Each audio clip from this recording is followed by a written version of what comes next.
Hey genius, welcome back to my channel. So genius, अब हम discuss करेंगे block of assets and depreciation. देखते हैं फटाफट। यहाँ पर एक एग्जांपल ले रखा है, ये अपने स्टडी मटेरियल का ही एग्जांपल है। देखते हैं ध्यान से। मशीनरी परचेज, जो मशीनरी का कॉस्ट है वो है 1 लाख रुपीज। ठीक, यहाँ पर हमने डेप्रीसिएशन को माइनस किया है एट दी रेट 20%, तो 1 लाख का 20% आया 20,000। डेप्रीसिएशन माइनस करके ये आ गया हमारा WDV, that is written down value year 1 का। 1 लाख में से 20,000 गए, ये आ गया 30,000। तो यहाँ पर ध्यान देना कौन सा वाला मेथड लगा है, रिटर्न डाउन वैल्यू मेथड। ठीक, WDV मेथड। ठीक, इसका मतलब क्या है कि अब जो सेकेंड ईयर में डेप्रीसिएशन लगेगा वो किस पर लगेगा, रिटर्न डाउन वैल्यू पर, दैट इज 80,000। तो 80,000 पर अब 20% लगेगा, तो 8 से 16 ये आ गया 16,000। अब 80 में से 16 गई, आ गया 64। क्लियर। इसी तरीके से थर्ड ईयर में लगेगा 64 पर 20%, ये आ गया 12,800 और ये आ गया हमारा WDV थर्ड ईयर का। इसी तरीके से फोर्थ ईयर में लगेगा इस वाले अमाउंट पर 20%, तो यहाँ पर आ गया हमारा फोर्थ ईयर का WDV 40,960। 40,960। ध्यान देना, ये कब का है, ये फोर्थ ईयर के एंड का है। फोर्थ ईयर के एंड का है, दैट मीन्स कि फिफ्थ ईयर के बिगिनिंग का यही अमाउंट होगा। ये तो सिंपल है। फोर्थ ईयर का एंड का अमाउंट कितना है, मशीनरी हमारी बची 40,960 की। डेप लग लग कर 4 साल का डेप लग लग कर 1 2 3 4 साल का डेप लग लग कर, अगेन एंड अगेन बोल रही हूँ, 4 साल का डेप लगाकर कितने वैल्यू आया, 40,960। ठीक है, तो ये फोर्थ ईयर के एंड का वैल्यू है और इसे अपन बोल सकते हैं फिफ्थ ईयर के बिगिनिंग का वैल्यू है। ठीक है, अब ध्यान देना, अब इसमें दो तरीके के, या तो ब्लॉक ऑफ एसेट्स होगा या तो ब्लॉक ऑफ एसेट नहीं होगा। तो पहले हम मान रहे हैं, पहला वाला केस है जहां पर ब्लॉक ऑफ एसेट में और कोई एसेट नहीं है। ब्लॉक ऑफ एसेट में कोई अदर एसेट नहीं है, सिर्फ एक ही एसेट है। वो कौन सी है, ये 40,960 की। ठीक है, there is no other asset in the block, ये पहला केस है।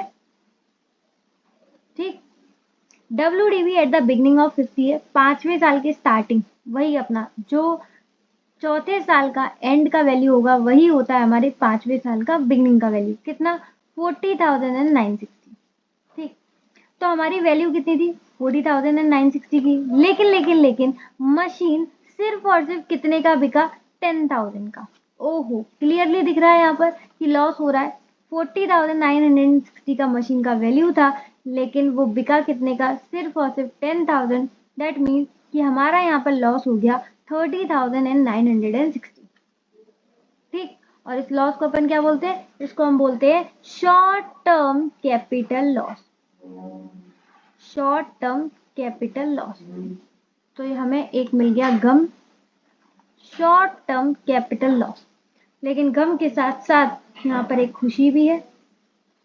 वो क्या है कि जब जब शॉर्ट टर्म कैपिटल लॉस होता है तब तब हमें टैक्स बेनिफिट होता है। तो यहाँ पर हम कैलकुलेट करते हैं tax benefit on short term capital loss, STCL।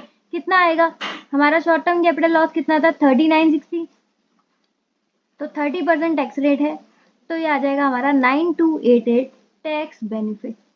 Clear है, जब जब शॉर्ट टर्म कैपिटल लॉस होगा तब तब टैक्स बेनिफिट होगा। क्लियर, ये मैं आपको ऑलरेडी एक बार पहले भी समझा चुकी हूँ जब मैंने आपको टैक्स सेविंग सिखाया था। टैक्स बेनिफिट और टैक्स सेविंग एक ही चीज है। ठीक, तो इनफ्लो में ऐड हो जाती है। इनफ्लो क्या है, ये रहा इनफ्लो अपना, जो हमारा मशीन बिका था वो कितने का बिका था, 10,000 का। मशीन कितने का बिका था, 10,000 का। अलग कलर से दिखाती हूँ आपको क्लियर से होगा। मशीन कितने का बिका था? 10,000 का। इसमें प्लस हो जाएगा टैक्स सेविंग, ये हो जाएगा 9288, तो टोटल आ जाएगा इनफ्लो 19288। ठीक, 19288 ये आ जाएगा हमारा कैश इनफ्लो। यही तो मैंने आपको ऊपर सिखाया था कि जो सेल होगा एसिड का, उसमें tax saving, tax benefit add हो जाता है। वही चीज यहाँ पर एक अलग तरीके से सिखाया है। कौन से वाले टॉपिक में? ब्लॉक ऑफ एसेट वाले टॉपिक में। ठीक है। केस नंबर टू है जहां पर ब्लॉक में और भी एसिड एग्जिस्ट करती है। There are more than one acid exist in the block. तब क्या होगा? तब ध्यान देना, हमारे फोर्थ ईयर के एंड में कितना वैल्यू था? 4960, तो वही हो जाएगा हमारा फिफ्थ ईयर के बिगनिंग, यही वाला 4960। और मशीन कितने का बिका? 10,000 का, तो कितना बचा? 3960। 3960। अब यहाँ पर हम इसको लॉस नहीं मानेंगे। लॉस क्यों नहीं मान रहे? क्योंकि हम यही समझ रहे हैं कि ये जो 4960 है, इसमें बहुत सारी एसिड है, इसमें बहुत सारी एसिड है, एसिड 1, एसिड 2, एसिड 3। तो ये जो 10,000 बिका है, अभी और भी तो एसिड बाकी होंगी। तो अब हम ये मान रहे हैं ये जो WDV है, ये और किसी एसिड का होगा, ये बाकी की जो बची एसिड्स है उनका होगा। ठीक है। तो इसीलिए जब ब्लॉक ही खत्म नहीं हुआ, तो वहां पर हम लॉस भी कैलकुलेट नहीं करेंगे। एक बार फिर से बोलती हूँ, जब ब्लॉक ही खत्म नहीं हुआ, ब्लॉक में अभी और एसिड बाकी है, और एसिड एग्जिस्ट करती हैं, तो वहां पर हम लॉस कैलकुलेट नहीं करेंगे। ठीक है। तो वहां पर क्या कैलकुलेट करेंगे? क्या बेनिफिट रहेगा? वहां पर हमारा वही बेनिफिट रहेगा डेप्रीसिएशन का।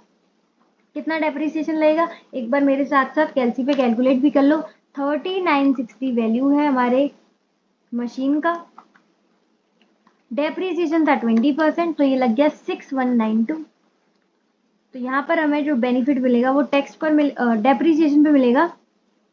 6192 का डेप था, 30% का टैक्स रेट, तो ये आ गया 1857.6, राउंड ऑफ करके 1858। समझा? तो यहाँ पर आपको ये बात याद रहेगा ना कि जब कोई भी एसेट नहीं हो तब आपको कैलकुलेट करना है कैपिटल लॉस। लेकिन अगर उसमें कोई और एसेट एग्जिस्ट करती है, ब्लॉक अभी खाली नहीं हुआ है, तब वहां पर आपको लॉस कैलकुलेट नहीं करना है। और अगर आप लॉजिकली भी देखो तो जब एसेट उसमें बाकी है, तो फिर उसको हम लॉस कैसे मान सकते हैं? ठीक है, आगे जाके और भी एसेट बिकेंगी तो और भी पैसा आएगा, तो इसी वजह से अभी हम उसको लॉस कंसीडर नहीं कर सकते। ठीक, तो अभी हम सिर्फ जो WDV आई है उस पर डेप कैलकुलेट करेंगे, और जैसे हम नॉर्मली डेप पर टैक्स बेनिफिट लेते हैं वैसे ही लेंगे। ठीक, अब पहला जो हमारा केस ए था वो था जब हमारी एसेट की वैल्यू ज्यादा होती थी और जो वो बिकता था वो कम थी। यहाँ पर देखा था ना, एसेट की वैल्यू 40 थी लेकिन जो बिका था वो 10 था। अब हम सेकंड केस देख रहे हैं जहां पर एसिड की वैल्यू कम है लेकिन जितने का एसिड बिका है वो ज्यादा है। हमारे एसिड का वैल्यू कितना था? 4960, लेकिन अब वो बिक कितने का रहा है? 50,000 का। तो यहाँ पर क्लियरली अपन को शो हो रहा है कि यहाँ पर लॉस नहीं बल्कि क्या आएगा? गेन। और उस गेन को पूरा बोलो शॉर्ट टर्म कैपिटल गेन। तो एक बार कैलकुलेट करते हैं। डेप लग कर 4 साल का डेप लग कर जो हमारी एसेट का WDV था वो कितना था? 4960, लेकिन बिका कितने का? 50,000 का। तो हमारा शॉर्ट टर्म कैपिटल गेन कितना आ गया? 9040 का। ठीक, तो यहाँ पर हमें एक खुशी मिल गई, लेकिन साथ साथ मैंने आपको बताया जहां खुशी वहां गम। तो यहाँ पर हमें कैपिटल गेन की खुशी तो मिली है, लेकिन साथ ही साथ हमें यहाँ पर टैक्स बेनिफिट नहीं मिलेगा बल्कि क्या हो जाएगा? टैक्स का लॉस हो जाएगा। कितने की खुशी मिली है? 9040 की। तो इस पे 30% का टैक्स रेट लगाओ, 2712। ये आ गया हमारा गम। ठीक, और जैसे कि मैंने आपको पहले बताया था कि जब हमें टैक्स बेनिफिट होता है, टैक्स सेविंग होता है, तब हम उसे ऐड करते हैं। इनफ्लोज में क्या करते हैं? ऐड करते हैं। उसी तरीके से जब हमें टैक्स लॉस होगा तब हम उसे क्या करेंगे? माइनस करेंगे। ठीक है, लेस करेंगे। तो देखो यहाँ पर हमें एसेट का इनफ्लो कितना आया था? 50,000, क्योंकि हमारा एसेट बिका था 50,000 का। लेकिन इस पर हमें गेन हो गया, इस वजह से टैक्स का लॉस हो गया, तो माइनस हो जाएगा 2712 और हमारा जो नेट इनफ्लो आएगा वो आएगा 47288। कितना आएगा? 47288। तो ये बात याद रहेगी आप लोगों को। लॉस आया तो हमें टैक्स बेनिफिट होता है और बेनिफिट होता है तो वो ऐड होता है। जहां हमें गेन हो जाए, शॉर्ट टर्म कैपिटल गेन हो जाए, वहां पर हमें टैक्स का लॉस हो जाता है तो वो माइनस हो जाता है। ठीक, ये बात किस किस को समझ में आई कमेंट सेक्शन में जरूर बताना।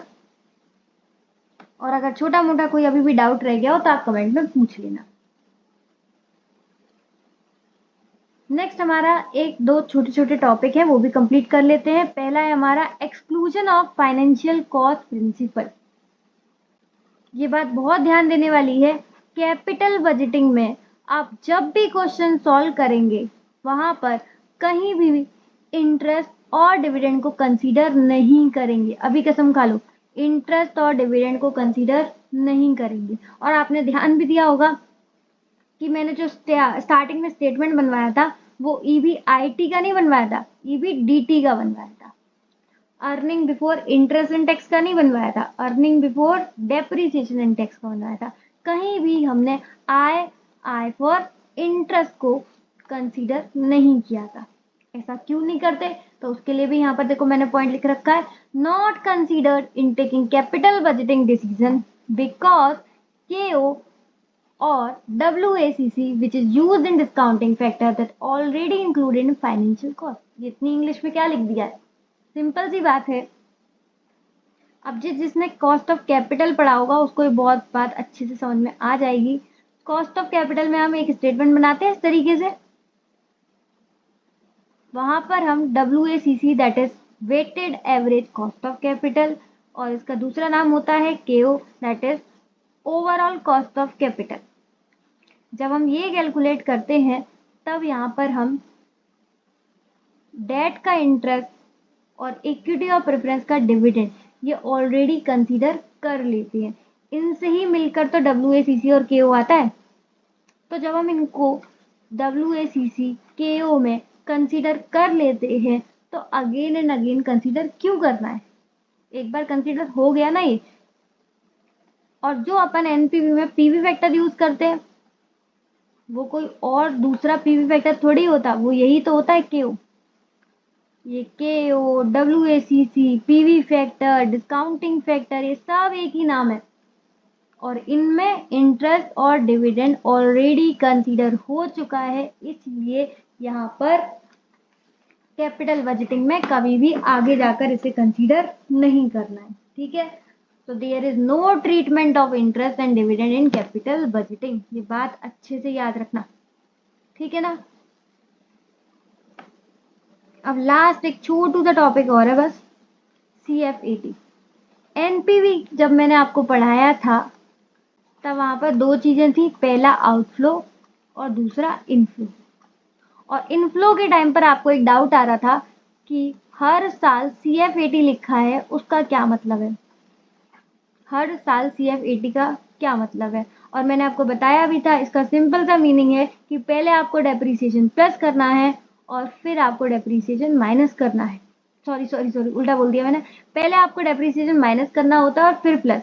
पहले माइनस इसलिए करते हैं क्योंकि हमें टैक्स बेनिफिट लेना होता है और लास्ट में हम प्लस इसलिए करते हैं क्योंकि डेप्रीसिएशन एक नॉन कैश एक्सपेंस है, इसकी वजह से कोई भी पैसा बाहर नहीं जाता। इसलिए जब भी हम कैश फ्लो कैलकुलेट करते हैं तो हम डेप्रीसिएशन को ऐड बैक कर देते हैं। ठीक है, ये मैंने आपको पहले ही बताया था लेकिन फिर भी आपके लिए मैंने एक फुल फ्लैज स्टेटमेंट क्रिएट कर दिया है ताकि कभी भी आपको NPV में CF80 कैलकुलेट करना हो तो वो आसानी से हो जाए। एक बार देखें इस फुल फ्लैज स्टेटमेंट को। टोटल सेल यूनिट, कितनी यूनिट सेल हुई, सपोज 10,000 की यूनिट थी तो वो लिख देंगे into sale price per unit. Suppose करो 5 रुपये सेल प्राइस है तो 10 इंटू 5 कितना हो गया टोटल सेल, 50,000। ठीक, इसमें से माइनस कर देंगे हम वेरिएबल कॉस्ट जो भी होगा। जैसे ही वेरिएबल कॉस्ट माइनस करते हैं क्या आता है, कंट्रीब्यूशन में से हम फिक्स्ड कॉस्ट माइनस करेंगे। अब ध्यान देना, इस फिक्स्ड कॉस्ट में दोनों आ जाते हैं। कैश कॉस्ट, ऐसी कॉस्ट जिनकी वजह से पैसा बाहर गया है, और दूसरा होगा डेप्रीसिएशन, जो सिर्फ हम माइनस कर रहे हैं ताकि हम टैक्स का बेनिफिट ले पाए, बाकी बाहर कोई भी पैसा नहीं गया है, कोई भी आउटफ्लो नहीं हुआ है। ठीक है, तो इससे हम निकाल लेंगे क्या, ईबीटी, अर्निंग बिफोर टैक्स। ठीक, इसके बाद हम टैक्स रेट लगा देंगे, जो भी होगा 30%, 40%, 50%, जो भी क्वेश्चन में गिवन होगा वो लगाकर हमारा आ जाता है EAT, that is earning after tax. अब अकाउंटिंग की दुनिया में तो हम यही यूज करते हैं, अर्निंग आफ्टर टैक्स, लेकिन यहाँ बात कर रहे हैं हम कैश फ्लो आफ्टर टैक्स की। हमें चाहिए कैश फ्लो, और डेप्रीसिएशन एक नॉन कैश एक्सपेंस है, इसी वजह से हमने डेप्रीसिएशन को ऐड बैक कर दिया। तो EAT plus depreciation is equal to cash flow after tax. उम्मीद है आपको पूरा सीएफएटी अच्छे से समझ में आ गया होगा। इसकी एडजस्टमेंट मैंने लेक्चर की स्टार्टिंग में ही सिखा दी थी जब हमने चैप्टर स्टार्ट किया था। कैश फ्लो की कैटेगरीज भी हम ऑलरेडी डिस्कस कर चुके हैं। अब हम सारी की सारी चीजें डिस्कस कर चुके। अब जो हमारा मेन आएगा वो आएगा कैपिटल बजटिंग टेक्निक्स। तो यहाँ तक रिवाइज करके रखो अच्छे से एकदम। मैंने आपको सारी की सारी बातें बता दी, जो जो हमें दिक्कतें आने वाली हैं टेक्निक्स में वो हमने पहले से ही अच्छे से सीख ली। सारे के सारे कंसेप्ट हमारे क्लियर हैं। अब बस हमें कैपिटल बजटिंग की टेक्निक्स की तरफ बढ़ना है, तो सब कुछ रिविजन करके रखो। मिलते हैं नेक्स्ट लेक्चर में। तो आज के लिए बस इतना ही। If the video is helpful for you then hit the like button, share video with well if it deserve, and yeah do subscribe now. इस तरीके से आपको और भी वीडियोस मिलते रहेंगे। इसी के साथ इसी तरीके से खुश रहिए, मुस्कुराते रहिए। मिलते हैं नेक्स्ट वीडियो में, तब तक के लिए bye bye, be happy always.